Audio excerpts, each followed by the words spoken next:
Ano na? Hairy. What kind? O, sabihin niyo ulit. What kind? 1, 2, 3, go. What kind of body does a shellfish have? A. Hard. B. Soft. C. Hairy. Hairy. Hairy. O, ano ibig sabihin ng hard? Matigas.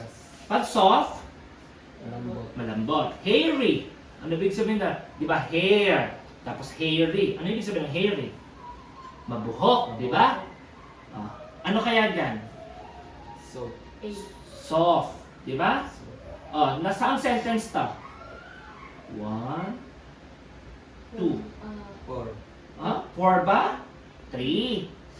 Tingnan nyo, paano nyo malalaman na sentence siya? Di ba may ano? May tuldok? O, pang ilan siya?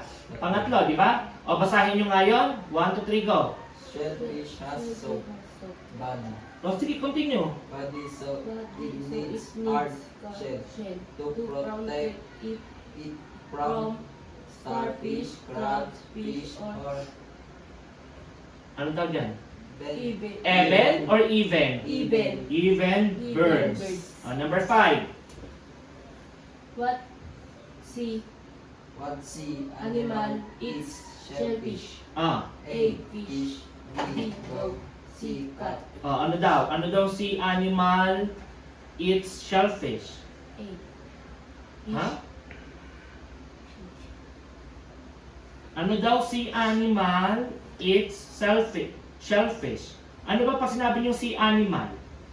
Yung naninirahan sa dagat. O, alin dyan? Fish. Fish. Ang dog ba naninirahan sa dagat? Fish. Ang cat? Hindi. O, so, ang sagot? Fish. Fish. O, ngayon, susunod na salita. Ano ito yung sa baba? Vocabulary. Ha? Boko. Vocabulary. O, ano yung unang salita? Beach. Beach. Beach. Kanina sabi niyo dyan, bench, di ba? Ang tawag dito? Beach. Pangalawa? Shell. Shell. Shell. Pangatlo? Protect. Protect. Protect.